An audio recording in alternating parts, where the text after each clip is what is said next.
Bienvenue pour ce podcast, je suis Julien Desbordes, je pratique et j'enseigne les arts internes et plus particulièrement le Tai Chi Chuan. Pour être au courant de tous les stages et événements que je propose, vous pouvez aller sur hmetaichi.fr, hmetaichi.fr.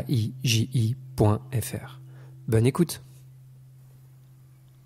Avant de démarrer le podcast, vous pouvez, si vous souhaitez soutenir mon travail et également être informé des prochaines publications, vous abonner sur la plateforme que vous utilisez, que ce soit Spotify, Deezer, Apple Podcast ou d'autres pour la version audio, ou sur YouTube où il y a également du contenu vidéo. Merci aussi pour les likes ou les étoiles que vous pouvez mettre, ça soutient énormément la chaîne.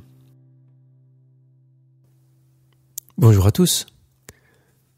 Aujourd'hui, j'avais envie de parler d'une phrase que l'on entend parfois qui définit le Tai Chi comme étant la boxe contre son ombre ou la boxe de l'ombre. À moins que ce soit moi qui ai inventé ça, mais je crois qu'on dit ça parfois. J'aime bien cette idée, j'aime bien cette manière de voir les choses. C'est un angle de vue.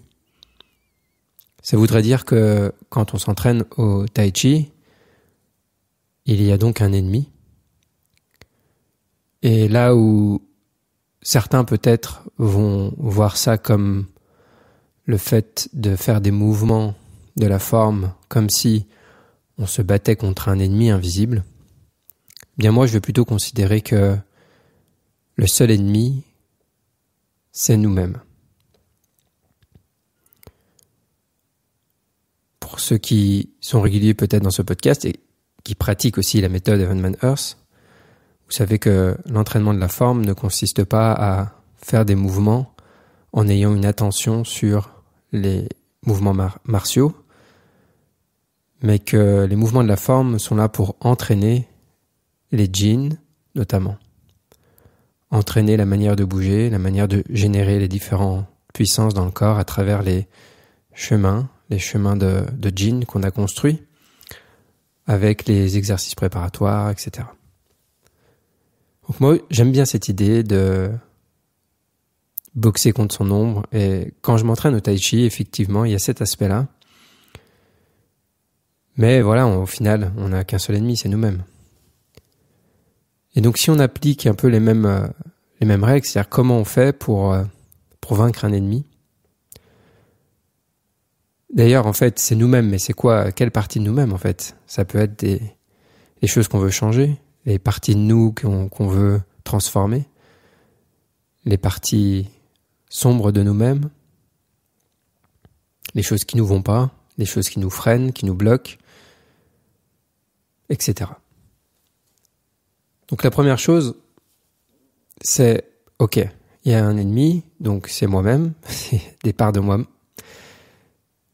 Mais j'ai deux peut-être manières d'envisager les choses. La première peut-être ça va être de vouloir faire la guerre avec ces parties-là. Il y a peut-être des parties de nous qu'on veut vraiment arrêter de nourrir. Il y a peut-être des choses dans notre comportement, dans notre caractère qu'on veut changer et donc il faut arrêter de faire ces choses-là. Et puis un autre aspect aussi, c'est que mon ennemi, je veux peut-être faire la paix avec lui au final. Donc ça va dépendre bien sûr de quels aspects de moi, avec lesquels aspects de moi, je suis en train de faire affaire, et donc qu'est-ce que je veux faire au final. Mais le Tai Chi, c'est yin-yang, et pour moi, les deux sont importants. Ça veut dire que peut-être, dans un premier temps, il va falloir que je fasse la paix avec cette partie de moi, pour peut-être lui faire la guerre. Ça peut paraître bizarre dit comme ça, mais ça veut dire qu'on veut en même temps apprendre à accepter les parts de nous, mais ça veut pas dire qu'on va pas les changer, on veut pas transformer. Donc, on veut développer une profonde acceptation, mais en même temps, quand même changer des parts de nous et pas forcément rester avec des choses qui sont encombrantes, on va dire. Donc, notre ennemi, qu'on veuille faire la paix ou qu'on veuille faire la guerre, dans les deux cas, de toute manière, à mon avis, ce qui est important, c'est de le connaître. Et donc, c'est ça qui est génial, c'est que la pratique du Tai Chi, l'entraînement, moi, quand je m'entraîne tous les jours, je vois cet entraînement comme aussi une manière d'apprendre à me connaître. J'aime beaucoup quand on s'entraîne intensivement avec Sifu, quand il dit que le fait de nous faire des choses difficiles, intenses pendant longtemps, c'est une manière d'apprendre à nous connaître. Effectivement, dans l'adversité, on apprend à se connaître. Dans la difficulté, dans l'intensité, on peut apprendre à se connaître, à voir nos réactions, nos processus d'aversion à l'inconfort, nos réponses de combat ou de fuite à la pression, etc. Donc, quand on fait des postures, notamment, on est face à soi-même. On voit bien là que notre seul ennemi, c'est nous-mêmes. Il n'y a pas d'autre ennemi. Le professeur n'est pas notre ennemi. Il est là pour nous aider, il est là pour nous aider à progresser. Il n'est pas là pour... il nous veut pas du mal. Enfin, après, ça dépend peut-être des professeurs qu'on a, mais si c'est le cas, il vaut mieux vite changer de professeur. Et puis au final, par exemple, quand je suis en posture, je peux très bien remonter quand je veux. Personne ne m'oblige à rester en posture, donc je suis juste face à moi-même. Dans quelle mesure je suis capable de continuer à maintenir mon attention dans les instructions, à continuer de faire le travail que je suis censé faire, à relâcher notamment, à maintenir ma structure, etc. Et c'est un sacré combat qu'on est en train de mener avec soi-même, entre les différentes parts de nous, une qui veut ça, l'autre qui veut autre chose, nos réponses de combat ou de fuite, etc. Mais si je suis très attentif dans ce processus, je peux apprendre vraiment à voir ce qui se passe. Et donc je vais développer une clarté d'esprit et je vais vraiment apprendre à me connaître profondément. Et donc c'est vraiment important. Si je suis pas attentif, je vais pas apprendre à me connaître. Et comment je peux vaincre un ennemi si je ne le connais pas? Ou comment comment puis-je faire la paix, avec un ennemi si je le connais pas? C'est la même chose. Donc il y a des parts invisibles. Il y a des choses que je fais dont je ne me rends pas compte. Plein de crispations en moi que je ne vois pas. Et donc je veux, développer cette clarté pour voir, là je suis en train de crisper. Une fois que je me rends compte, je peux enfin relâcher. Là je suis en train de réagir. Ok, donc je peux arrêter. Donc je veux connaître pour pouvoir transformer et peut-être changer ma manière de faire. Mais encore une fois, quelque chose que je fais malgré moi, je peux pas arrêter de le faire. Si j'ai une mimique et je me rends pas compte que j'ai cette mimique, je veux pas arrêter de le faire. Si j'ai une expression verbale que j'utilise très souvent et je m'en rends pas compte, je vais pas arrêter de le faire. Mais si je me rends compte et que j'ai envie d'arrêter de le faire, je peux très bien ne pas avoir envie d'arrêter, mais si j'ai envie d'arrêter, je vais pouvoir le faire parce que je me rends compte, parce que je suis attentif. Donc l'attention, ça va nous permettre de vraiment rendre visible l'invisible. Si mon est invisible, ça va être compliqué de le vaincre. Donc il faut que je le rende visible. Donc la pratique aussi, elle va me permettre de voir ces choses. La pratique avec attention. Une pratique qui est guidée par une méthode claire et un enseignement clair et des instructions claires. Mon ennemi, ça peut être donc ce qui est invisible, ça peut être aussi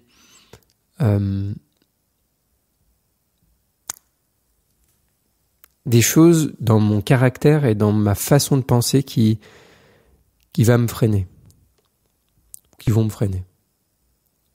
Par exemple, ce que je veux et ce que je crois, c'est peut-être pas ce dont j'ai besoin. C'est peut-être pas ce qui est nécessaire de faire.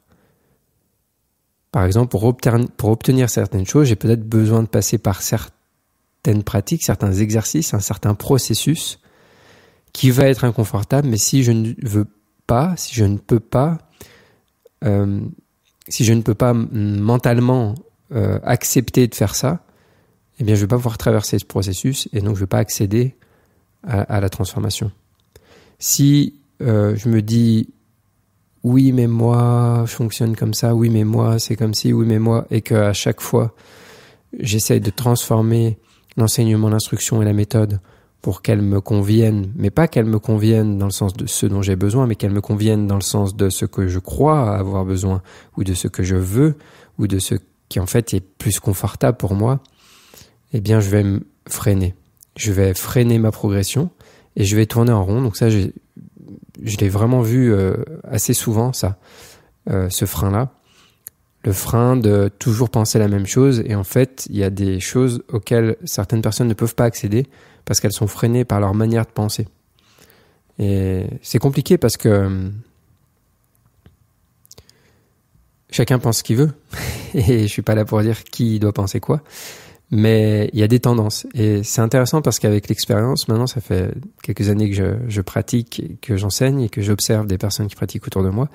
Et il y a des patterns qui sont visibles, qui sont reconnaissables entre des manières de penser, des manières de voir les choses et la capacité à faire un mensonge, au fait de relâcher, etc. Et qui sont liés vraiment à l'attitude et à certains paramètres. Donc voilà, au bout d'un moment, on détecte comme ça des patterns, des façons de penser, de faire qui vont être limitantes, qui vont nous empêcher d'accéder à ce qu'on cherche, ou à l'inverse, des façons de penser qui vont aller dans le bon sens. Mais ça, c'est difficile, c'est une partie difficile de le capter et de le comprendre. Parce que ça voudrait dire qu'il faudrait commencer à aborder ces sujets. On peut un petit peu, mais les croyances, ça peut toucher des choses compliquées nous concernant. Donc c'est pas la partie la plus facile. Mais avec beaucoup d'attention, encore une fois, si on s'observe, si on observe notre façon de penser, si on se dit tiens, je pense comme ça, je vois les choses comme ça. Tiens, mon professeur, ça fait plusieurs fois qu'il me dit ça. Ça vient frotter avec ma façon de voir les choses, mais voilà, et qu'on prend du recul et qu'on observe, et puis qu'on observe autour de soi, tiens, mais lui, il progresse plus, lui, il progresse moins, et qu'on commence à regarder, on peut arriver aux mêmes conclusions que moi. C'est simplement de l'observation, et ça permet de développer la compréhension ou une vision plus claire de la causalité, de cause et effet. Tiens, quand je fais ça, ça fait ça. Quand je pense comme ça fait ça. Penser comme ça crée telle chose. Quand je pense ça de moi, ça crée telle chose. Quand je pense ça de ma vie, ça crée telle chose. Quand je pense ça par rapport à la pratique, ça va créer telle chose. Tiens, ça fait des années que je me répète ça, finalement, où est-ce que ça m'a amené? Donc c'est pareil, c'est de l'observation des autres autour de nous et puis de notre propre expérience, mais ça demande d'être capable de prendre du recul sur notre propre expérience. Ça, c'est pas non plus forcément évident, mais on en a besoin. Faut prendre du recul par rapport à son ennemi, pour revenir à cette idée-là, pour mieux le voir, mieux le connaître, pas foncer tête baissée, et voilà, toujours développer cette connaissance, mieux se connaître. Ça demande de prendre un pas de côté, un pas de recul. Donc la pratique va aider parce qu'elle va donner plus de clarté, elle va donner plus de capacité à justement se détacher, être moins impliqué dans les choses. Et en même temps, après coup, je peux avoir plus de clarté pour m'observer. Et de cette clarté, de cette observation, je peux changer des choses. Et ensuite, ce changement va me donner encore plus de clarté, etc. C'est un cercle vertueux, bien sûr, qui s'enclenche. La dernière chose ici, je pourrais dire plein de choses sur cette histoire de boxer avec son ombre, mais je vais m'arrêter là-dessus. Je vais juste rajouter quelque chose de très important à mon avis, extrêmement important pour vaincre son ennemi ou pour faire la paix avec son ennemi, mais on va dire plus pour vaincre des parts de nous. C'est, à mon avis, essentiel de trouver des alliés. De trouver des alliés qui vont nous aider pour aller dans la bonne direction. Ça veut dire des personnes qui nous aident, des amis qui nous aident. Et donc la communauté qui se crée dans la pratique, elle est aussi importante parce qu'on va dans la même direction, on vise la même chose globalement, même si ça peut prendre des formes différentes, ou même l'objectif peut être identifié ou formulé de manière un peu différente, mais on vise quand même tous globalement la même chose. En tout cas, c'est important de se retrouver avec des gens qui visent à peu près la même chose.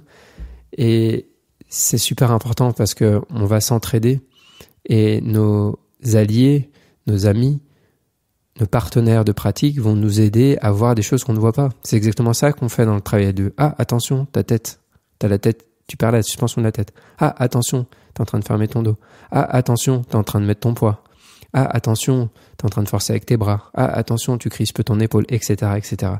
Donc notre partenaire, il est que là pour nous montrer les erreurs qu'on fait qui sont invisibles, les choses qu'on fait qui sont invisibles. Et ça peut être aussi dans notre comportement, dans notre tempérament. Après, si on veut travailler ces aspects-là aussi, ça veut dire que l'extérieur va nous aider à voir des choses qu'on ne voit pas. Donc je ramène toujours à ça, ça veut dire que je m'entraîne pas avec l'impression que j'ai, avec les sensations, avec ce que je crois. Je m'entraîne avec la réalité le plus possible. La réalité, qu'est-ce qui va m'aider à la réalité ? Le miroir, je le dis toujours, le miroir, me filmer, donc ça je parle pour les mouvements du tai chi et tout ça, mon professeur évidemment et mes partenaires de pratique qui me mettent en face d'une réalité. Donc le miroir, je peux voir les choses visuelles, mais après tout ce qui concerne les contractions, etc., ou même des tendances, même des mouvements plus subtils dans mon attitude, dans comment je fonctionne, eh bien là ça va être des partenaires. Donc voilà, encore une fois, je remercie Gaston, j'ai énormément de chance d'avoir un partenaire depuis tant d'années et c'est essentiel, quoi. Alors même si on n'a pas un partenaire comme ça qu'on voit régulièrement, les cours, les stages, etc., c'est aussi l'occasion de travailler avec d'autres personnes. Je suis vraiment très heureux depuis quelques années maintenant de voir une communauté qui se construit dans mes cours, que ce soit à Avignon, à Lyon, dans la région lyonnaise. Et puis dans les stages que je fais ici, les stages en petit comité, il y a vraiment un super groupe, une super communauté qui se construit. Et c'est vraiment chouette de voir l'entraide qui se crée et la bonne attitude de chacun. Et l'état d'esprit, l'ambiance qui est amenée par un enseignant, qui est amenée par même une école, qui est amenée par le fondateur d'une école, elle a un impact assez important. Je réalisais pas ça jusqu'à ce que je change d'école, justement, où je réalise l'importance de ça, de ce qui est amené, et de voir le type de personnes que ça amène. Et c'est vraiment chouette de voir cette entraide. Ça demande d'accepter qu'on nous mette en face, bien sûr, nos erreurs, etc. Parce que le problème, c'est que notre ennemi, c'est nous-mêmes. Donc, quand on nous montre l'ennemi, c'est nous qu'on montre, c'est des parts de nous. C'est ça qui peut être problématique et dérangeant. Mais quand on accepte ça, c'est super. C'est vraiment génial parce qu'on peut avancer, on peut progresser, on peut changer. On peut changer. On n'est pas une entité fixe, on n'est pas figé dans le marbre. On change de toute manière, quoi qu'il en soit.